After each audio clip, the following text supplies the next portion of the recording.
此时此刻，我觉得日本还是更需要美国的引领哦。其实这个态度会不会见面，或者是说见面的对话是什么？我觉得还是以川普的意志为意志。我觉得应该是会见面了，因为毕竟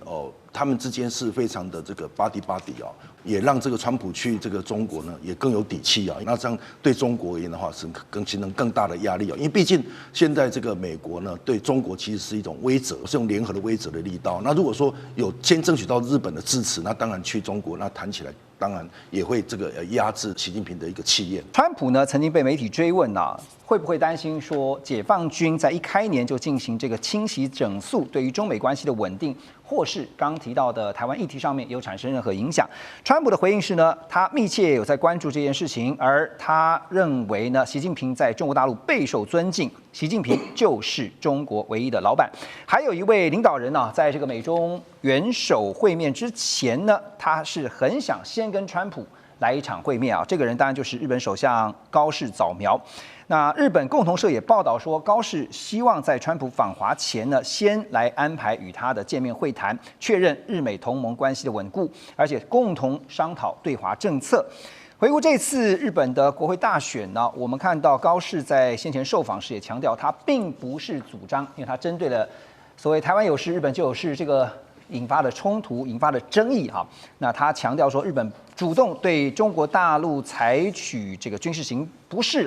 不是主张日本主动对中国大陆采取军事行动，而是如果台湾发生严重事变，日本需要优先联合营救在台湾的日美公民。那如果美军遭到攻击，但日本袖手旁观呢，就会造成日美同盟彻底瓦解的这些疑虑。所以文佳老师对于日中关系在今年想要回温，日本外务省会给高市什么样的建议？您觉得？我首先来看其实这个日中呢，这个今年要见面的领袖要见面的机会，我想是非常之低可能性很低因为来自一个其实在2月8号，我想高市早苗领军的这个自民党改选呢也获得了胜利嘛那因为什么胜利？基本三个原因嘛。第一个他本身他就是一个铁娘子。就是英国的铁娘子的一个自居，而且他是对接了安倍2.0加上这个川普的2.0所以彼此之间呢都是一种保守，而且呢相对右派的，所以他们之间呢是彼此之间是更加的紧密那第二个，他胜选原因当然就是他的经济政策等等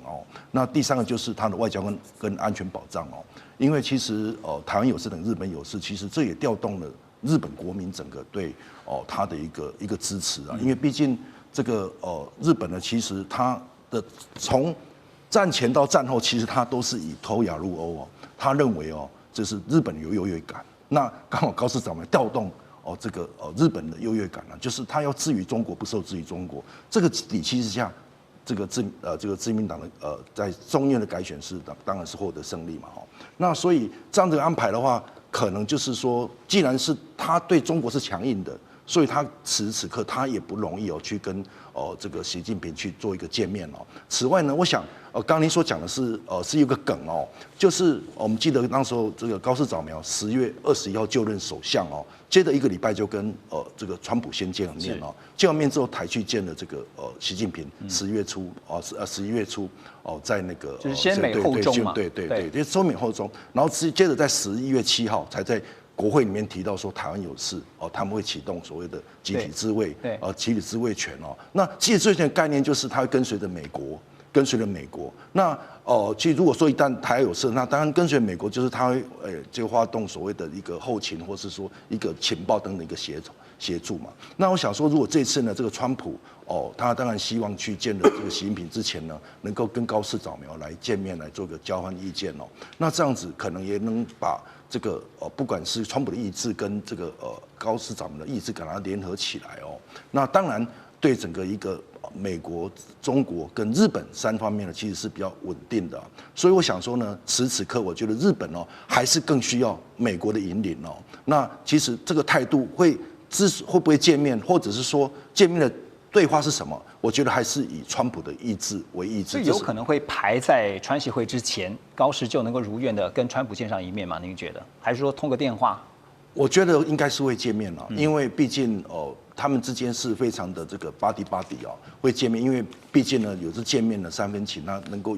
有效的沟通，那也让这个川普去这个中国呢也更有底气啊，因为毕竟有日本。哦，这个所谓的安全的大家一个连接哦，那这样对中国而言的话，是形成更大的压力哦，因为毕竟现在这个美国呢对中国其实是一种威慑。哦，是用联合的威慑的力道。那如果说有先争取到日本的支持，那当然去中国，那谈起来当然也会这个压制这个习近平的一个气焰。了解。2026 4月其实还有一件大事情啊，就是川普对全球寄出的对等关税满1周年了。川普在2月初的社群上面，他发文啊，他说他们已经跟印度。就是特别跟印度总理莫迪呢达成了一项贸易协议，对于印度所课征的对等关税将会降到18%，印度股市还一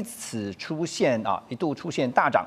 彭博报道说呢，川普因为印度向俄罗斯买石油而施加的25%的关税将会移除，而美国供应管理协会最新公布2026 1月制造业采购经理人指数达到52.6，重新回到了50以上的扩张区间，远高于路透社所调查预期的48.5啊，这不但创下了2022年8月以来的新高，也终结了先前连续10个月处于微缩区间的走势，显示的是美国制造业的动能有明显的复苏迹象。那现在马上就要满1年了，好，这个关税啊，这搞得全球真是天下大乱啊。陆老师觉得真的已经达到了川普现在从这些数据来看哈，或者是说有没有哪些实际的数据？除了我们提到的，还有一些现象可以观察，川普对全球发动的关税战达到他的战略目标吗？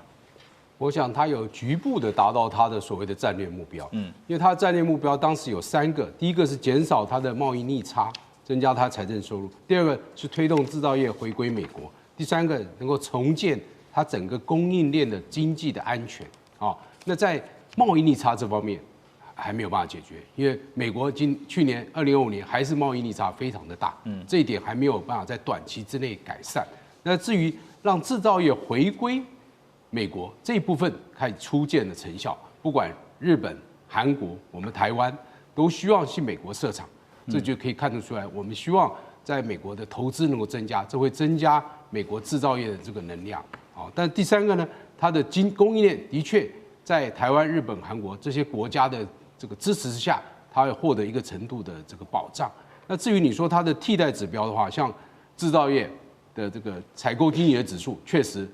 大家预期48.5，结果是52.6，确实升高很多，表示美国制造业开始活络了。但是这也另外引发了一个问题，会不会有通膨的现象产生？因为目前为止，通膨只有微幅的，还没有整个效应，就关税所产生的通膨效应也没有发挥出来。但是美国的联准会的主席一直很担心通膨，所以他一直不愿意降息，这也是他们在通膨这方面的控制还不错。那至于它 GDP 的成长也不错。去年2.2到2.6之间那第4个呢，它这个在就业方面也还不错，所以它在替代指标的方面表现的是不错，所以它战略目标有些达成了，有些还没有达成。那今年2022年是它的关键年，检验川普对等关税是不是能够达标是最好的一年，因为今年要面临它的期中选举，对，这是最好检验的一年。2026确实是非常诡谲的一年刚才特别请3位来宾、3位老师呢写下对2026用一句话或者一个字、一个形容词来预判一下今年。来，我们来看一下黄老师，你写的是险这个几秒钟来讲一下为什么险。研究国际关系看得越多担忧越多，确实有很多风险存在。OK， 那如何集体去风险？大家多努力。好，2026是很险的一年。文甲老师是写变与不变。是不是看呢？其实从国际关系的角度来看其实一句话是能够这个道破这一句话的意思，就是没有永远的朋友，没有永远的敌人，就是变。对，那不变就是就是只有永远的利益就是不变。因此呢，我们在看到这个国际关系可能要讲到说每个国家都每个利益跟的立场。好，2026还是充满变的一年。来，罗老师，我认为是乱中还是有序，因为只要川普他是一个信奉，就是他不信奉多边主义，他信奉就是双边对谈的一个人，所以他认为大国政治可以解决很多问题。那如果他笃信这样的概念的话，那大国可以在很多争议纷争当中，譬如说2月4号跟这个习近平通电话，那习近平跟这个普京通电话，都是一种大国政治的一个方式来解决问题。那我们预计今年可能俄乌战争也会告一个段落，如果没有特殊的，因为目前看起来谈的都差不多了，我认为也会告。那至于川普跟欧洲的这个国家的关系呢，虽然是有一点混乱，跟过去美国跟欧盟国家的相处有点不一样，但是呢，我相信还是有一定的规则可循。只要这欧洲国家找到跟川普的相处之道的话，应该问题都还可以解决。我们都知道，2月4号这一天，中美俄3国的元首分别各自通了话。不过这一次呢，看到是中方主动先打给俄罗斯，由习近平和普丁先透过视讯通话，然后呢，再来就是呢，中美2国，也就是习近平跟川普是用电话热线。那么跟习近平通完话之后，川普也立刻在他的 Truth Social 社群上面发文表示，他说呢，这个刚刚打的这一通呢是非常精彩，而且时间很长，内容深入的通话，双方讨论了很多项的重要议题，整体气氛他说是非常正面。那习近平呢，在同一天呢，跟川普谈话之前，我们刚刚提到了，他是先打给了普丁，而且是视讯通话。人民大学国际关系学院的教授叫做金灿荣他就说呢，他分析这次习近平跟普丁、川普分别谈话有2个重要的背景，第一个就是俄美的新削减战略武器条约到期了，全球战略稳定会因为这个条约的到期而受到挑战跟冲击。第二个就是伊朗的局势是重中之重，美国其实很想把伊朗拿下，但是呢没有十足的把握。上一段我们特别提到了，现在伊朗议题呢，美国是很小心翼翼的在处理。所以黄老师这次在通话上面顺序很重要，先打给普丁，再打给川普，而且呢跟俄方是视讯通话，跟美方是热线通话。营造的，我们刚才提到了1+1是大于1的，有这样的一个态势吗？新3国吗？其实，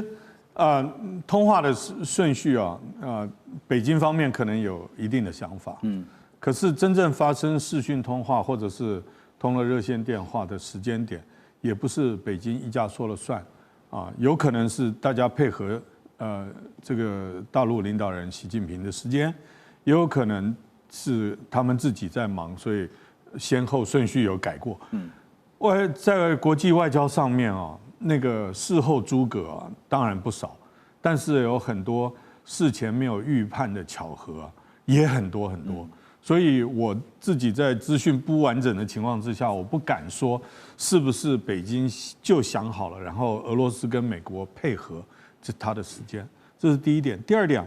那金灿荣讲的那2个议题是想当然耳嘛，一个就是这个 START 就是财务条约，时间到了，美国已经讲了很久，就是说现在中国大陆的这个核子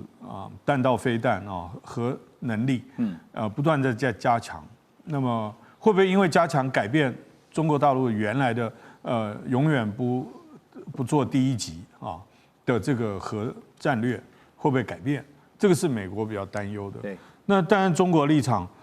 你们核弹那么多，我才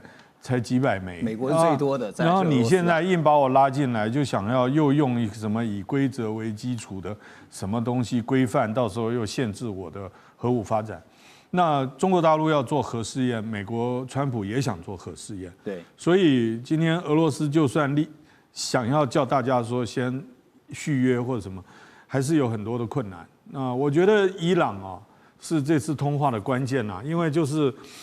那个所有部队已经开在家门口了，会不会打起来？我觉得俄罗斯跟中国在伊朗的利益，还有很多中东他们过去的所部署的这种战略伙伴，伊朗本来就是中国、俄罗斯、伊朗跟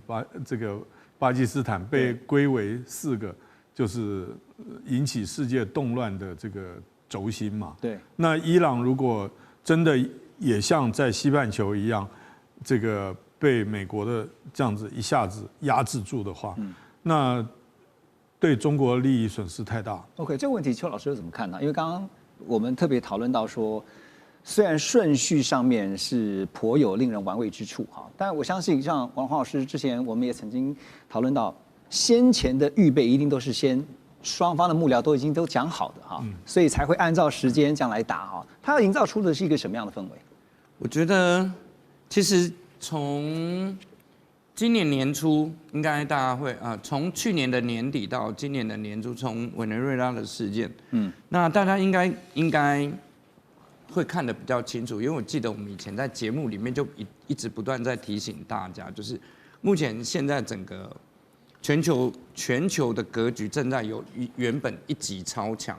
慢慢变成多极化的格局，而这个多极化的格局，并不会有太多极。那目前看起来就是美国、俄罗斯、中国这3个，因为对川普一直相信一件事情就是在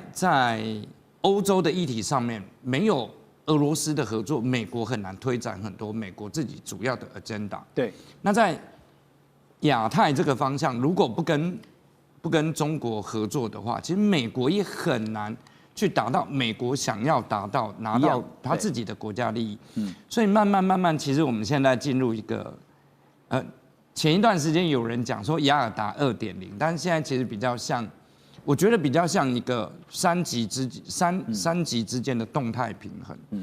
那你说美国跟俄罗斯跟中国，那他们在不同，就是这3个不同的强国之间，他们的平衡是动态的，也就是说我针对某些议题我们可以合作，那针对某些议题我们可能是竞争的关系，但是透过这种至少可以稳定下来，就是美国就比较不像以前美国说要打哪一个国家就可以打哪一个国家，所以我们可以看那习近平这次打电话分别联络俄罗斯跟美国，其实就是在做这种折冲的动作。对，所以其实像我们刚刚特别点出了像古代3国哈，就是3种这个3足鼎立，就代表一种权力的其中某种的一种平衡状态。那邱老师又是怎么看？画面中间我们来看哈，就是谈到说财务这个条约到期了，那川普现在的意思呢是说我们再另新的一个规范。好，川普呢他说，我们再另一个新的规范哈，与其延长现有的条约。因为这个延长条约是俄方提出的哈，是自动续约吧，到期就自动续约。可川普说呢，应该让美国的核武专家制定一项全新改良而且是现代化的条约，旧的已经过时了，我们再立新的约。好，那当然这个背后的策略呢，刚才黄老师也点到，拉中入局，把中国大陆拉进来，所以呢可以减少中国大陆的核武数量。可是呢，中方这边来看哈，中方裁军军务大使沈健他说，中方目前不准备加入新核武的相关谈判，因为呢，中方的核武库规模远小于美俄双方啊。这个新削减战略武器条约，把美俄的远程核弹这个数量呢，上限设定是1550枚。因为根据现在的统计啊，在画面下方你可以看到，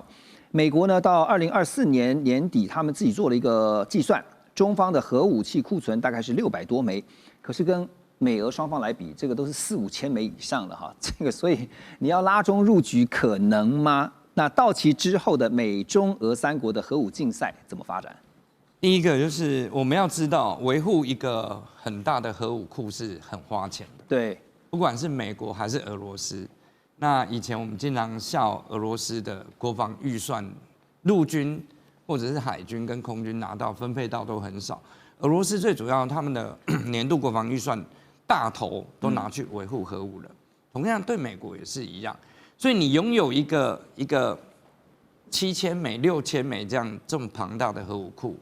是非常消耗资源，而且你说实在，你这么多核弹头，其实你根本没有办法用。为什么？因为一旦发生核战，那可能600枚之后，地球就不见了，你剩下来那么多也没有用。是。那这个是我想要先让大家知道，就是核装置的数量并不是越多越好，因为其实我们在这个领域里面，我们讲求是有效的核装置，也就是你可以投射到对方的领土上，而且可以保证把你所想要摧毁的地方摧毁，足够这个数量就好。但是这个数量要多少，就关系到这3个核武强国，或者是所有拥有核武国家的，他认为的敌对跟他认为的核威慑战略。那比如说对朝鲜来说，朝鲜它的核威慑战略就很简单，谁打我打日本。所以它数量不需要很多，那它只要维持这个数量就好。但是对美国、俄罗斯跟中国，其实都必须要考虑说，那这一波之后，美国的盟友手上有核弹头的，会不会对我反击？对，所以它永远要估计更高的数量。那这个是先让大家了解说，核威慑这个战略跟一般是不一样。对，但是中国一定不会谈，为什么？你们现在一家有7000枚，一家有6000枚，你们来跟我这个只有600枚谈，那可以啊，我们可以谈。那请你们先把6000枚削减到600枚。对，我们大家都一样嘛，都600枚，大家都一样。因为你降到一样的程度，我们才能谈。所以你看，中方现在已经表态了嘛，说这个现阶段是不适合进到这个所谓的新合约里面哈。这个真的是谈来的哈，但是现在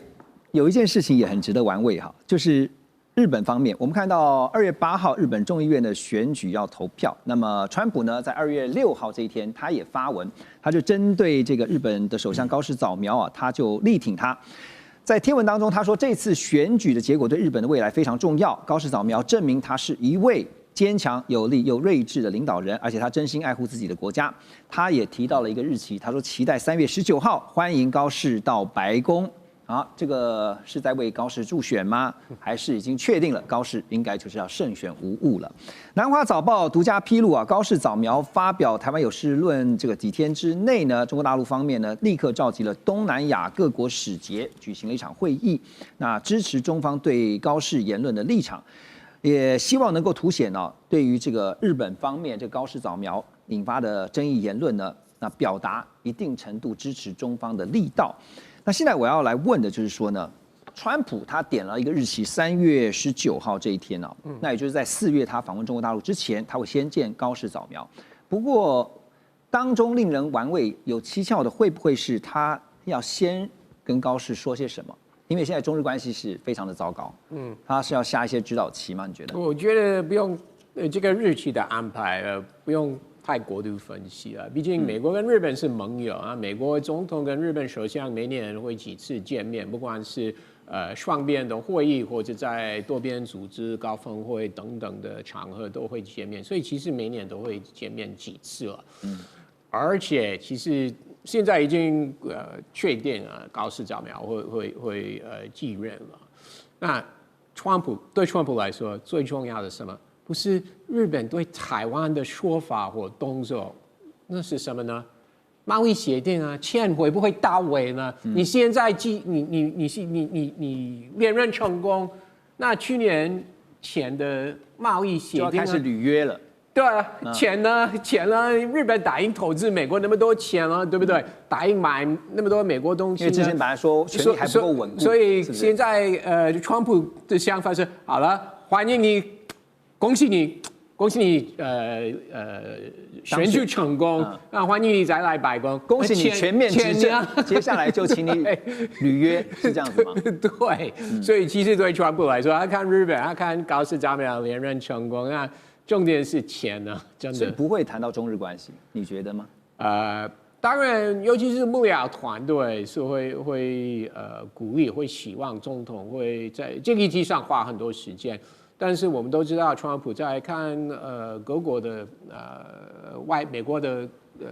跟各国的关系，以贸易为主，而且对川普来说认真一点，对他来说有几个去年贸易协定最重要，那是欧盟、日本跟南韩，因为这几个都有承诺好大金额的投资，对美国好大的投资，对不对 ？OK， 所以当然在其中选举前，他希望日本、南韩、欧盟的钱到位了。好，所以接下来有一个观察的时间点，就在于说3月19号高市见了川普，川普到大陆去见习近平这一段期间，日本方面会不会有什么特别让大家觉得在中日关系上面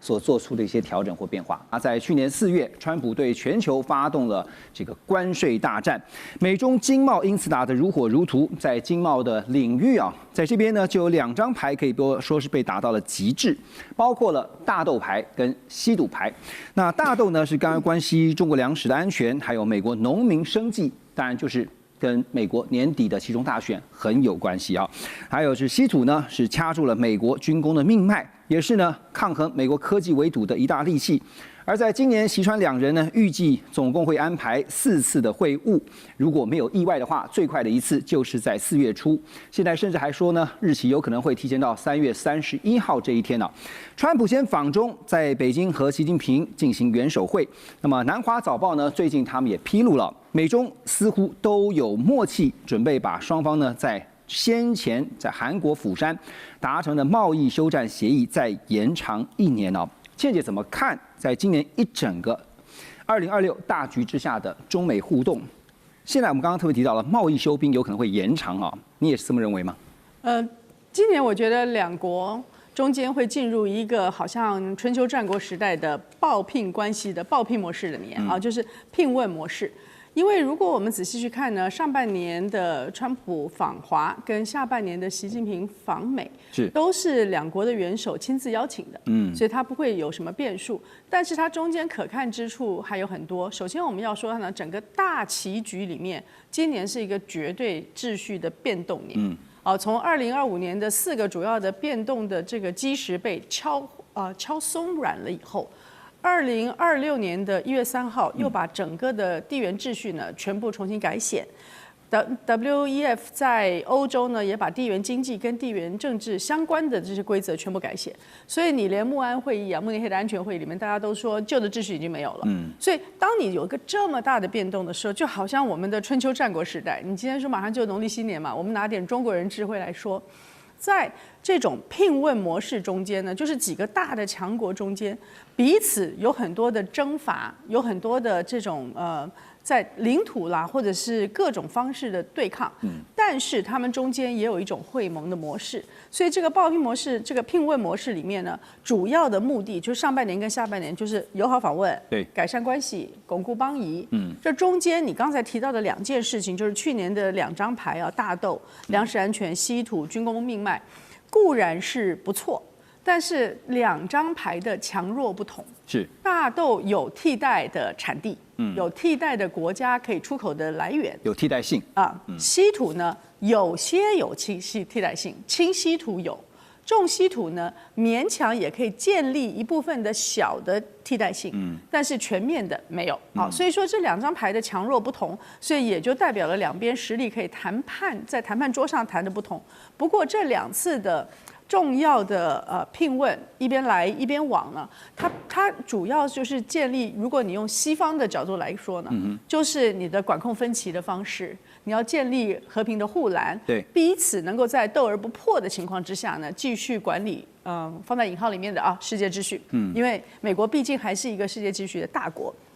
所以在上半年跟下半年，我们要看的东西当然是什么人随行，就是说它一定会发生，但是它的看点还是很多的，很多的细节。什么人随行，它代表的是你去送什么东西，因为就像以前的这个聘问模式，第一个是聘使是谁，你派谁去出使，代表你要去讲什么题目。好，随行的人包含了政治、军事、经济，还有产业大佬啦、华尔街啊这些，我们前面看到了李在明，看到了史坦默，都是这样啊，什么人随行。第二个呢，就是你迎接的那个程序，好像交劳，以前我们叫做你去迎接这个外使来，你或者迎接外军来的时候，你用什么方式、什么层级？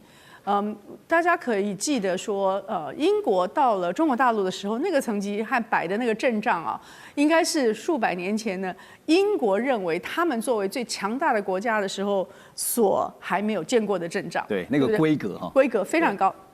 最后呢，就是你还要送什么礼物，谈什么问题不一定会告诉我们，呈送的礼物一定代表很大的意义，同时呢，在国事访美的国宴呢，也一定代表非常大的意义。所以我觉得今年上半年应该是在一个冷对峙、慢脱钩的这种过程中间呢，大家开始从可能在明面上面，你关税来，我稀土网，到了比较深层的实力为核心的一种缓慢的对抗，所以应该是非常有意义。而且不要忘了呢，第一个主场是中国。对，这个大棋局啊还有的看，而且是一整年啊。虽然说现在马上2月就要结束了，接下来还有10个月啊，这个会有什么样的变化？当然，现在全球最瞩目、最期待的，也就是4月要登场的习川会。那刚刚讲说大豆也好，稀土也好，如果说大豆跟民生相关的话，那稀土呢，当然就是跟军事安全、这个国防的战略科技啊，都有非常关键的影响。好，最近也看到一个震撼的一个消息，就是美国 F-35战机呢一度传出说，因为稀土的供应受到阻碍，造成了交机出现了异常。甚至呢，连战斧飞弹的生产链啊，都必须仰赖盟友回收废料来维持生产需要的板料啊，这些相关的料件。那面对中方的稀土优势呢，川普也推出了所谓的金库计划，那也就是呢，要砸下上百亿的美元来备料，而且呢，还要来入股一些相关的采矿企业，企图要建立一个本土，就是美国本土的关键矿产的体系。可是问题就是说，这个稀土开采很容易，可是呢，分离提炼的技术是非常难的。这一段产业链当中呢，中国大陆方面呢还是有压倒性的优势。而且说到了稀土，其实时间是一个最重要跟最关键的因素。大使现在看到双方都在你防我，我防你，而且呢都在要做准备啊。所以从现实的角度，时间这个因素来看啊，您觉得美中双方在这个时间，大家都在抢时间，要做准备，做相关的哪些准备？那就是外交准备啊，对，这是属于这个政策面的啊。还有就是你的物质上的准备啊，那你的稀土战打不打得起来？然后还有就是美国是不是能够下决心啊，把中国大陆的这个有关 AI 的这个高端晶片完全禁绝呢？那这些都是双方可以着力的，那更不要说在相关的区域或者说是一些冲突里面，那直接对立也都有可能啊，都有可能啊。所以其实美中关系，我觉得现在来看的话，我甚至不用一年来看或2年来看，我用每个月来看。因为每个月有变数，都可能影响美。现在要拉近到每个月的进度。因为以川普的作为来讲，川普是这个，我不能用星座，不要用星座好了。川普是这个，他是怎么讲？变化性很强的，哎，他可以昨日种种，去如昨日死啊，哎，今日种种如今日生啊，今天就是从开始，过去历史全部消失了。对不对？然后就重新开始，所以就跟卡尼讲，川普的这个他所主导世界是这种断裂式的，它没有演进的过程，它不是一个 evolution，它是一个断裂切断，无规则可言。对，就是说很剧烈的啊。那所以我觉得我看到今年的美中关系的话，其实我看几个重要节点啦。当然4月之前，2月通了电话。那么在4月之前看起来变数不大了，变数不大，先稳住，对不对？因为美国做了2件大事，在去年年底到今年到目前为止做2件大事，第一个入侵委内瑞拉，对，第二个准备修理伊朗，这2件大事都没有影响到美中关系。在委内瑞拉的问题上，虽然中国大陆的这个有关要运往中国大陆的邮轮也被美国截了，那中国大陆并没有大动作的反应。那事实上，美方还在讲说，中国大陆油公司已经开始买由美国油公司供应的委内瑞拉原油。对，所以这个基本上中国大陆是什么讲的？用应变的方式，用这种而不是用冲突方式来看这个问题。那基本上也尊重了委内瑞拉这个国家他自己的选择，因为委内瑞拉本身现在跟美国正在进行各种实质方面的谈判嘛。那所以这个问题就变成没有造成美中之间冲突。现在伊朗的问题也没有造成美中之间大的冲突。所以川普是在没有中国大陆的这个干预或者说插手之下，他在这个很舒服的自己解决了2个美国大的问题。那所以这2个问题没有赢，可是4月的时候就要看双方现在要谈的问题啊，双方的团队在谈的问题。我认为最主要是台湾问题。在这个问题上呢，会不会有一个大的大家有一个冲突？对，因为 Foreign Affairs 最近又写了一篇文章，他的立场就是说，美中关系里面最危险的一个隐性就是台湾问题。所以建议美国是要用务实的方法把台湾的问题做一个怎么讲呢？一个务实的一个妥协，大概是这个角度看问题。这个我就认为就跟去年底那个所谓的莱恩德公司的哈，他直接讲说美国应该支持表态支持两岸渐进式的和平统一。我觉得这个中间它都有关联性。那这个整个在改变这个所谓的议程的，还有这个讨论议题的这个本质的，我觉得是中国大陆施压。那中国大陆借着美国现在这一片这个变化当中，可能在台湾问题有很积极的这个提案，要美国来接受。所以我认为4月会影响未来的走向。也就是说，当中变数有很多，可是呢，台湾问题绝对会是一个变数中很关键，会影响或左右的一个因素，对不对？对。那现在刚刚讲到说，美国那川普这边呢非常在意的，当然就是年底的期中大选了，一定要选得好，不然的话就提前跛脚了，甚至呢可能他的这个权利也好，或者说相关的一些后续的政策都可能会备受挑战啊。但现在一整年2026美中关系要如何变化呢？有一个时间点。就是刚刚提到的11月的美国期中选举，对川普来说，对中政策从来不是只是一个外交议题或者是选票的工具特别是在选票上面他很在意的。可是选举跟美国内部的经济，我记得 Russ 有提到对外美国国民最在意的，其实你外交做得如何那是一回事，可是我的民生、我的生活最是最要紧的经济数据如果弄得不理想的话，恐怕会影响到就是直接的选举行为，所以。如果经济数据不理想的话，你觉得川普会怎么样？是在打关税的这张牌上面，会再打其他的招数吗？目前我认为，万一经济数据不好的话，比如说进入夏天，美国夏天的时候，就是离选举3个月时间左右，川普应该不会再调高关税了，因为我认为他幕僚团队会向他说，你这样做的话，可能会再造成这个生活费会提高，而且在选举前你这样做有点危险，所以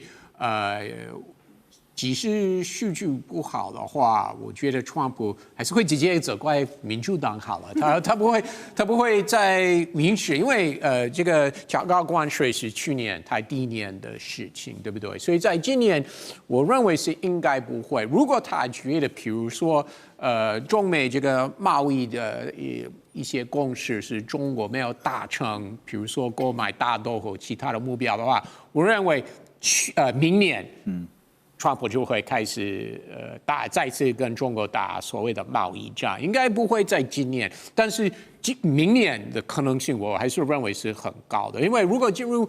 明年，你刚刚说跛脚，那就是川普剩下的最后2年，对，那个时候他可以打中国牌。第一，他不用关心选举，而且他是会考虑他的历史地位，对不对？所以如果他那个时候认为我要留下的在外交方面的历史地位，除了解决那么多战争的话，我是为了对抗中国是最强硬的总统。如果他有这个想法的话，那应该不是今年，可能是明年才。所以也就是会等到期中选举以后。对。如果真的要再走向一个比较对立的状态的话，至少是会等到选完。因为今年你搭这个中国牌，我觉得比较是没有用。你说因为中国宗教自由或打压台湾等等，这个应该今年期中选举不会吸引票。那你觉得刚刚大使也特别提到说，变数当中很重要的一个是台湾问题啊，美方尤其是川普会怎么样的谨慎或小心翼翼的处理台湾？其实我觉得中美关系之间的议题，其实对我来说都是相当的 equal。都很重要，不管是台湾议题或中国跟日本或南海等等，我觉得这些议题都是有危险性，就是说你不知道是哪一个议题会在中美关系之间会是关系恶化的因素。我觉得都有可能。对，我们从川普的逻辑或角度去思考的话，现在对川普来讲，就是我们刚刚提到的。对他来说，最重要的就是赢得这个年底的期中选举啊。可是，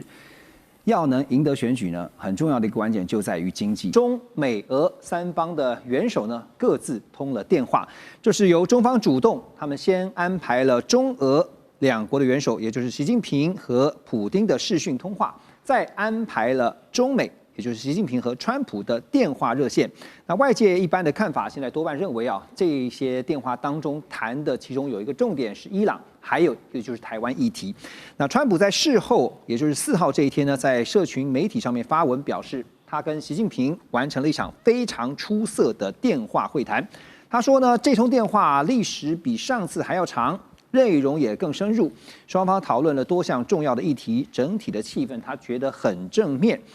至于具体议题谈了什么，他的发文中是说，像预计在4月要访问中国大陆的行程，还有台湾议题、俄乌战争以及伊朗当前的局势。另外就是中方向美方采购石油、天然气、大豆等相关议题呢，都有交换意见，所以难怪这个电话打得比较久。好，那其中台湾议题谈了什么呢？根据新华社的报道说，习近平向川普也表达，台湾问题是中美关系中最重要的问题，美方务必慎重处理对台军售的议题。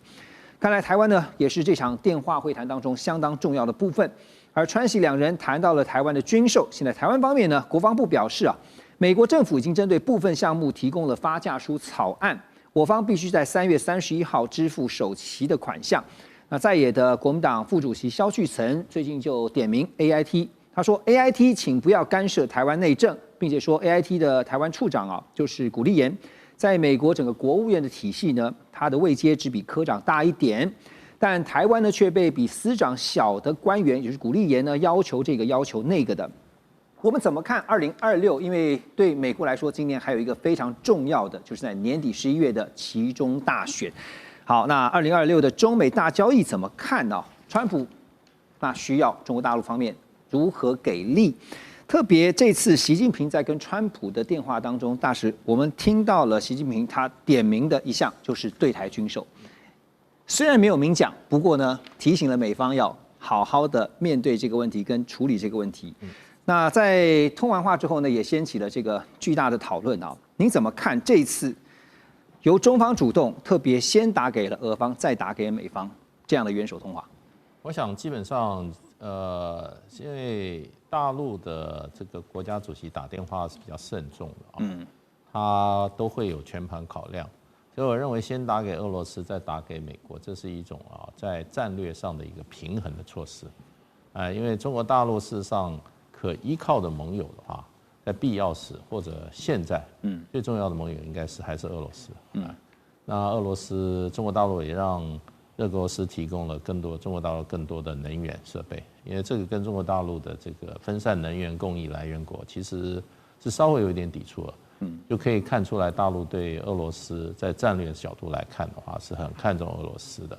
所以俄美关系是一直都不好。那当然，说中国大陆现在俄美关系这两头，它必须要注重一种从外交上来讲，就是一种平衡。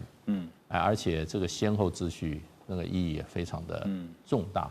那有的时候就是说，你跟你关切的对象，对方关切的对象有接触，都是事后才做这个 debriefing 的，就是说才做一个跟他报告一下啊，跟你说明一下谈了一些什么。这个在事先就打，可见这个战略的这个位阶来讲啊，应该是俄罗斯在美国之上。那么这也是给美国一个讯号，就变成就是说，中美关系是很重要，可是呢，中俄关系还是更重要的感觉。对，那当然这个有关台湾这个军售里面军售问题，大陆的用语用的是很强。新华社的报道里面，他用美方务必慎重处理对台军售问题。那其实这个务必慎重处理这个在我们中文里面来讲已经是相当重了，所以川普的过去他跟习近平主席或者中美双方的高层谈话很少提到说有谈到台湾问题。那这次川普自己在他的那个脸书里面，他就Truth Social 里面，他特别提了台湾问题。当然他是照例都没有谈内容。那不过他在他的自己的讯息放出来谈台湾问题我觉得就已经是值得我们就关注了那而且事实上的话，这个川普在他自己的那个文章里面，他开始就讲了，我也觉得他用了一个比较过去不太常用的一个字，他用了一个，然后这次的电话是 long and thorough， thorough 意思就彻底，就是说很全面而彻底。所以这个他没有讲打了多长一个电话，不过他讲是一个蛮彻底的，很彻底的一次电话讨论。所以我觉得这些是值得我们特别注意的啊。不过大使，您觉得，这次习近平在电话当中向川普表达了，尤其是针对军售这个议题啊，那先前有讨论，也有一些分析师认为说，美方一直游走在过去中美3个公报啊，特别是巴西公报的防御性武器这个部分，然后呢，这个说一套做一套，所以这次是不是再次的去提醒了美方说，你接下来我就要看你怎么做，因为我们4月不是要见面嘛？我觉得这个次的谈话应该说是，就是说习近平跟这个川普啊，去年年底在釜山见面会谈之后的一个后续的一个就是说哈，对过去2个月双方在釜山谈的之后的这些计划，这些共同这个后续的执行的一个执行的一个盘点。这个盘点，另外一个呢，也就是变成就是说在一起展望到未来4月双方会在北京会面的这一个议程。那这个电话就表示，这个过去2个月，这一些双方的工作成绩的会面是有进展。对，所以双方对这次会谈基本上都没有太多的怨言。那这个进展的话，应该是各方面都有进展。对，那接下来习近平也等于说半公开的承认了，也表示你4月可以来了，要不然不见得能来所以到4月的话。那现在就是2月到4月这个 agenda 这个议程的话，我觉得又经过 renew、update， 然后呢，看看到4月之前执行到什么程度。所以呢，我觉得就是双方的关系是有进展的。对，那川普最高兴的还是那2000万吨的大豆。对，这是他特别大提又提。因为大陆现在对美国对川普这个政权的一个态度，基本上就是说斗而不破。那基本上还是强调中美关系合则两利，是。那可以合作的地方，可以帮忙的地方还是帮忙，可是该守该斗的部分还是守得很紧。您刚刚提到就是特别买大豆这件事情我们来看就是这次当然顺序上面就是先由习近平跟普丁通视讯电话，然后呢再来就是习近平跟川普用热线电话。德国之声也报道说呢，习近平强调说，今年的国际形势非常的严峻，而且呢愈发动荡。作为负责任的大国，还有联合国安理会的常任理事国，他说中俄2国都有义务推动国际社会坚守和平、公平、正义，然后呢维护以联合国为核心的国际体系，还有国际法基本准则。另外，刚刚讲到了说，在这通电话当中呢，那川普也说，中方正在考虑增加对美国农产品的采购，包括这一季要把大豆的采购量提高到2000万公吨，下一季呢也承诺要采购2500万公吨这次电话当中谈的都是大豆采购，那是想为其中选几加点分数吗？因为都没有提到科技啦、辉达啦、高科技相关的。汉阳老师，那个延续刚大使说的就美中今年是一个 truth 的一年那川普要全力拼这个期中选举，但他会输掉这个众议院。那习近平当然也要清理战场，准备第4任就位那现在那个中国大陆已经不像以前这么需要 NVIDIA 的芯片因为 NVIDIA 的芯片迭代太快、太耗能、太贵了、太浪费了。那反正美国也不会卖中国大陆 state of art 的芯片，所以它直接就供应用面，用 real time 做 inferencing 小语言模型，让 physical AI 尽快落地 monetization。以后只要等这个 NVIDIA 清库存就好反正买2年前的商品 OK 的，然后用数学算力去补这个芯片运算的一个限制那再来就是说，反正中国只要多养一些猪，吃美国大豆就可以搞定这个贸易协定，然后再来再多卖一点美国的土，中国的土给美国公司用也可以。那关税50%就是上限超过就无感了。所以说，即使加50%关税，中国大陆的制造成本还是比美国低。所以未来的重点应该是在 Fed 新的 Chairman 5月就任以后，他会开始缩表，所以中国大陆在买美国的这个债就相对来说比较重要。所以说比较 make sense 的是说，美国会发给中国大陆一个1 trillion 的超长期的国债，然后呢，中国大陆该谈的是说把这个国债反手，再去把它 swap 给美国的机构，用人民币再反手。一次把华尔街的 interest 跟这个华盛顿 interest 搞定，等于就是建立一个货币互换的一个制度。OK， 所以如果跟这个2025相较起来的话，2026可能比2025要稍微和缓一些。不过在科技上的竞争架构是不变的，这也是我们在节目当中常常跟观众朋友们分享的哈。那最近也听到了这个英特尔的执行长陈立武呢，他就突然表示说，美国在开源人工智慧的研发进度上已经明显落后给中国大陆。英特尔呢正在加速布局 GPU 啊，就是图形处理器的相关业务。陈立武是在出席旧金山这个Cisco 的 AI 峰会上面呢，接受路透社的访问时呢，他说了这样的话。他也说呢 ，Intel 计划自行研发 GPU， 锁定的是资料中心市场，要正面迎战由辉达长期主导的领域。另外，他也表示呢，对于大陆的华为啊，最近传出说已经网罗了大约有100名顶尖的晶片设计师这样的消息，他感到非常震惊啊。尤其是目前呢，在美国对中方取得晶片产业关键的软体跟工具设下重重的限制障碍的这个背景之下，现在还有这么多的这些软体工程师的这样的一个消息啊，更显示出中方呢在科技研发的能量是不容小觑的，不能忽视。好，那陈立武或者说现在 Intel 是被赋予重任，因为常常讲说它是美国的代表，尤其是科技产业的代表，有了美国政府的大量补助。那黄老师怎么看？就是现在呢？Intel 也被认为说要复兴这个美国未来的半导体高科技产业啊，它这个其实压力也蛮大的。陈立武最近的说法，一下子说要追赶黄仁勋，一下子又赞扬说华为有很多的这个软体开发人才哈，不可以忽视他们哈。你觉得他在对内跟对外未来 Intel 的这个布局的战略会是如何？这是一个蛮有趣的对话，就是当今天陈立武先生说出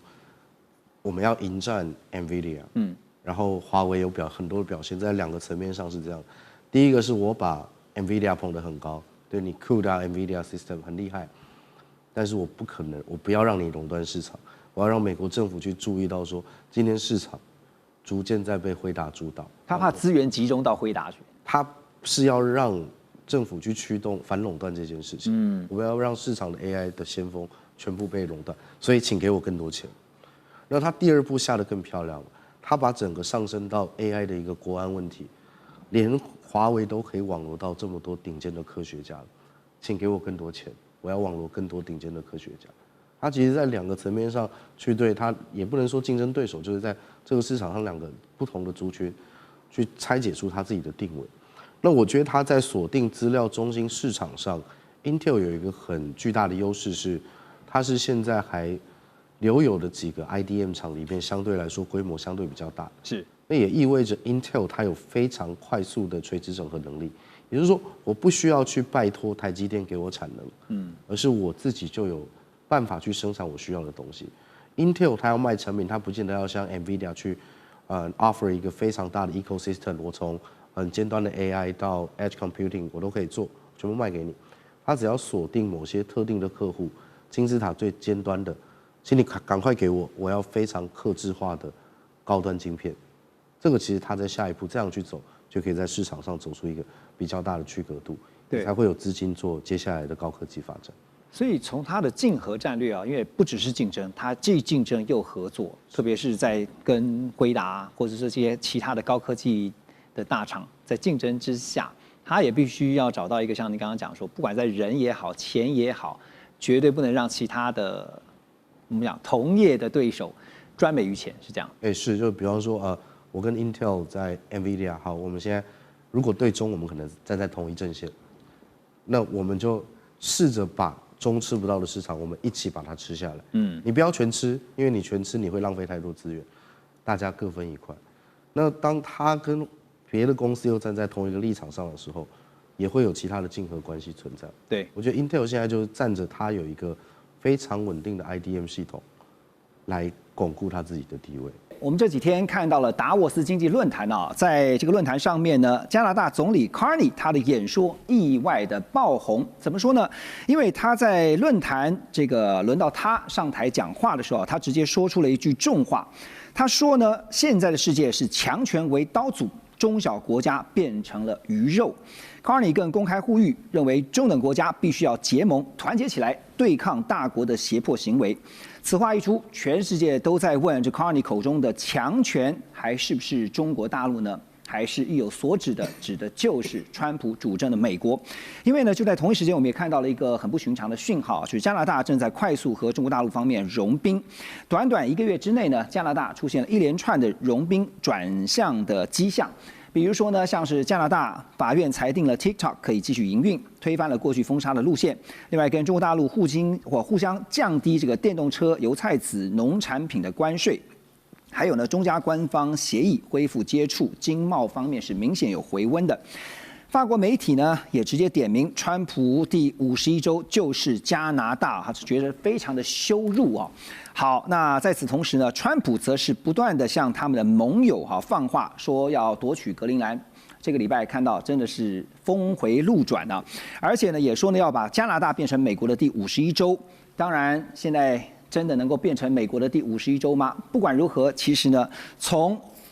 Carney 最近在达沃斯论坛的这个话，你可以听出加拿大有一个非常深的危机感。可是有一个现实的问题摆在眼前呢，就是加拿大呢对美国的出口，像是能源啦、汽车、矿产、林业都是大宗，而美国呢是加拿大最大的贸易伙伴，它的出口总额有75%所以它非常依赖跟美国之间来做经济相关的一些行为。好，那以前呢，这个川普虽然有祭出关税的威胁，但是都是透过美墨加协定来解决，双方还是维持着紧密的贸易关系。不过现在听到川普这样讲，也听到 Carney 最近在达沃斯论坛这番话，真的听出了 Carney 非常深的危机感啊。倩姐，我看报道上面是写这篇稿子还是 Carney 亲自撰稿他特别看了又看。然后提醒大家，中等国家必须团结起来。但是刚刚也点出了，加拿大必须面对的是一个现实问题，因为它的出口大部分都是对美国啊，怎么解决啊？我觉得他这一篇在加拿大得到了非常明确的好评啊，大家认为说你这是一个非常有尊严的一个说法，因为你不能否认。面对美国这个绝对强权，加拿大只能算是一个中等国家。也不能否认呢，就像川普他会说，没有我们美国，你们加拿大什么都不是，因为你刚刚讲了，中间的依存非常高。从80年代开始，加拿大在美国中间的这种文化自主的呼声也一直是很高的，就是说你不要因为跟美国的经济依存那么紧密的缘故，就丧失了自己的主体性。那这一次的这些发言呢，让很多的国家大声喝彩啊！可是我觉得他真正背后所讲的是说，现在在全世界地缘政治的规则变了，以前是所谓有规则的秩序，可是现在这个规则呢可以被一脚踢开，什么事情都可以由强权来决定的时候，那么中等国家还有什么选择？那另外有一个它的具体作为的地方，包含了你刚刚讲的 TikTok 啦、电动车的开放啊、恢复接触呢，是说地缘经济的重要性增加了，同一时间它的风险也增加了，因为美国会用长臂管辖，会用刺激关税的方式呢，把地缘政治的实力移转到地缘经济的实力，所以它其实代表的是一个很多的中等国家的选择，是因为事实上小国是没有机会选的。那些小国只能在别人制定的游戏规则里面，它真的就是只是一个 chess piece 只是一个个的棋子。但是中等国家有一定程度的选择，不是每个中等国家都有选择啊。像加拿大，它跟美国的距离这么近，然后它中间的边界这么长，它的选择其实是很小的。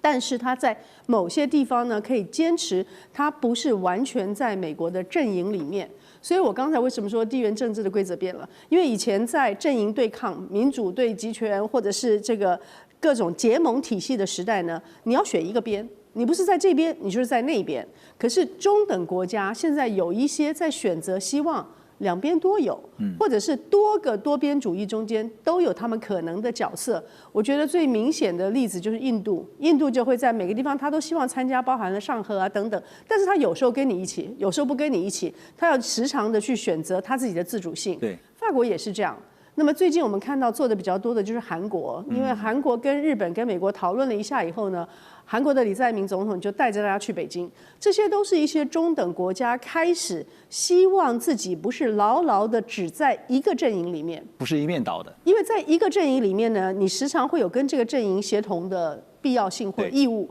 甚至这个阵营也许会把你视为当然。我觉得我们在台湾时常很理解说怎么样叫做被视为当然，就你非跟着我不可。你一定是我的小弟，那这个位置对于中等国家是最不利的。所以我看到的是从加拿大开始所接触的这种中等国家的新生呢，代表着未来可能有一部分的中等国家会快速的选择做多重的关系、多重的结盟，以试图能够在某些地方溢出美国的绝对掌控圈。是，但是他们能不能成功，很难讲。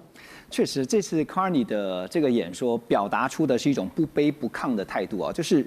有软有硬，可是呢，也是间接的转达了加拿大它是不畏强权的。可是实际上，像刚刚倩姐所提到的，他还是得面对他现实的经济问题。所以说，在经济上，他的战略会如何的调整哈？那当然，这个美国的盟友啊，其实不只是加拿大啊，刚刚也提到了几个。包括像南韩也是哈，这些盟国呢纷纷开始也做战略调整。今年1月以来啊，我们看了一下访问中国大陆或者即将到中国大陆去访问的国家，已经超过了有5国，像是南韩、法国、加拿大，接下来还包括马上就要来的就是英国的这个首相也要去，还有芬兰也会去。那这些国家呢，清一色都是美国的传统盟友，所以川普是一点也不担心，盟友就算走光了也没有差，是这样子吗 ，Ross？当然不只有这几个国家，爱尔兰也有去，爱尔兰也是本来就是跟美国相当接近了。大家都要赚钱哦，这个也是事实了，对，我们都知道这件事情，所以虽然这些国家有从川普1.0到拜登到川普2.0都有听到美国一些警告，比如说，尤其是在科技方面，比如说不要让中国不管是华为、中兴的设备，涌入在你们的5G 系统，或甚至以后6G 系统了。所以在对抗中国上，这些国家还是有跟美国的确是有合作。但是有关纯粹做贸易方面，他们还是想赚中国的钱，这个也是事实了。连川普也说了，加拿大你要跟中国签贸易协议，我也欢迎，我不反对啊。川普也这样说，所以其实我昨天有看到一个让我觉得很好笑的新闻，你们台湾驻加拿大代表接受彭博新闻访问的时候，他直接说：“你最好不要跟中国说的那么近啊。”不要跟中国加强你们的贸易关系。那请问你们台湾的第2大贸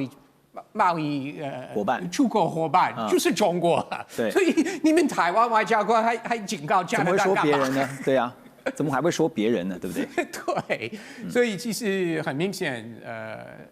大经济体或比较 advanced economy 还是想赚中国的钱。好，所以你提到一个重点，做生意还是要做的。对。那 Carney 这番话当然是提到了加拿大，因为现实问题，刚刚提到了超过70%的出口是到美国的，所以美国川普才会这么的这个怎么讲，就好口的说呢，你加拿大是靠我美国的，所以加拿大接下来经济战略会有些调整。一定会。目前加拿大最要担心的是今年这个加美美墨加协定，对这个协定要重新谈。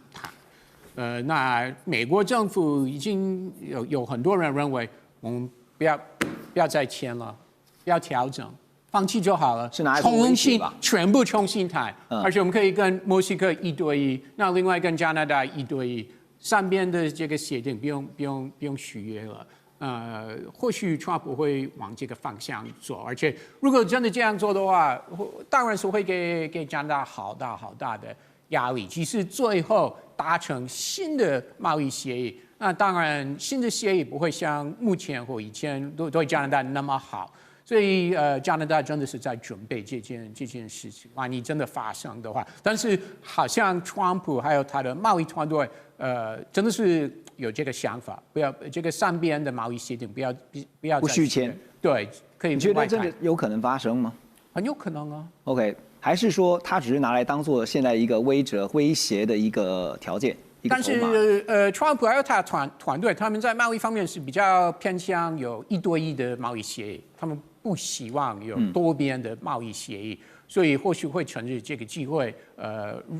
真的做一个，不管是跟 Mexico 或跟加拿大做一个重新的一个，就是有一个重新的新的架构就对了。现在看起来，确实川普的这个做法哈，都是走双边的，他不走多边的，很像这个。以前古代这个合纵连横，各个击破，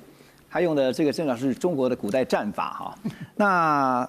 讲到加拿大，其实呢，加拿大最近还做了一个兵推，我相信大家在国际新闻上面也看到，就100年来首度模拟被美国入侵的兵推，结果这个结果非常的不乐观哦。结果是这样显示哈，正面作战几乎毫无胜算，陆海防线最快可能在48小时内就失守，最后呢只能够退回加拿大的本土打游击战，走阿富汗模式，苟延残喘。不过现在呢也看到加拿大在经济上选择跟中国大陆走得比较近啊，有一些合作，但是也立刻遭到美国警告，说就是我们刚刚提到的美墨加协定的谈判恐怕会生变，会有变数。贝森特美国财长更是抛出亚伯达省独立的议题啊。那所以这次最新的，你看到在达沃斯 Carney 一讲完这个刚刚提到的这番演说之后呢，川普老大不爽，立刻发文，还说呢，我不邀请你进入和平理事会了，你被踢出去。好，那现在经济上很现实，受制于美国；军事上刚刚讲兵推又毫无胜算，所以 Carney 也只能够在达沃斯号召中等国家，我们一起来对抗。他虽然没有明讲，但指的就是美国啊，但能够团结在一起吗？这个其实就是像加拿大这种我们叫做中等强权啊，没有办法的办法。不然你还能怎样？对不对？刚才主持人讲到加拿大100年来首次的兵推，其实说实在啦，全世界有哪几个国家可以抵抗到美国认真的攻击？也不多。那加拿大他本来就觉得我更是得天独厚啊，我除了俄罗斯在我旁边近一点之外，我也没什么敌人啊，恐怖分子也不太想来真的来找我啊。确实，所以他其实已经在那个舒适圈太久，而且呢，他的这个整个武器系统基本上就是美国的系统。对，没想到威胁竟然最大是美国。对，竟然从南边就直接过来了。所以我觉得这个加拿大现在说的这些东西，确实是卡尼的真心话。但是呢，我们看他一方面非常的慷慨，不叫慷慨激昂，非常的这个理直气壮的把他认为加拿大应该要怎么做的这个方式讲出来。但是另外一方面，我们这个就事论事啊，加拿大又能做到多少？因为我们看到加拿大，对，它确实跟美国在这关税上有来有往。譬如说，美国现在科加拿大非能源的产品是35%左右的关税，那如果是能源类的话，大概10%。那加拿大回科美国的汽车零件，还有美国的钢铁、铝这些25%的关税，反正你科我的，我就科你的。好。但是除了这个之外，川普还有一个就是我们刚刚讲的这个美加墨加这个3边的协定，因为在今年的7月1号，它就是真的是签约，就要续约的最后的期限。川普其实已经拿这个跟墨西哥就讲过了，你不要当中国的影子工厂啊！你当中国的影子工厂的话，到时候我7月1号之前我就不签了。加拿大也是一样啊。那加拿大当然在这一方面，我觉得加拿大我们先不要讲他怎么跟其他国家合作，他自己跟美国还是有一些抗衡的能力，在于不是武器，而是在于能源。因为加拿大它的这个整个这个石油的工业本来是它开采出来之后送到美国去精炼，然后再卖出去，所以加拿大卖给美国的原油其实没有赚太多。但是如果加拿大现在就像卡尼他们规划，要投资非常多的钱去建立很多的精炼厂，以后加拿大如果自产的石油输出不用经过美国的话，那美国当然也会有些压力。那更不用讲说，在这个卡尼他的呼吁上面，其实很多国家心有戚戚焉，所以我看到就是说，有些国家可能会心里帮他拍拍手。那未来会不会相关的行动合作？我觉得就看川普还会做到什么地步。那从 Carney 的发言啊，真的小国那也就算了，没有想到中等国家现在也没有想过有一天竟然自己也会被放在菜单上。马上回来。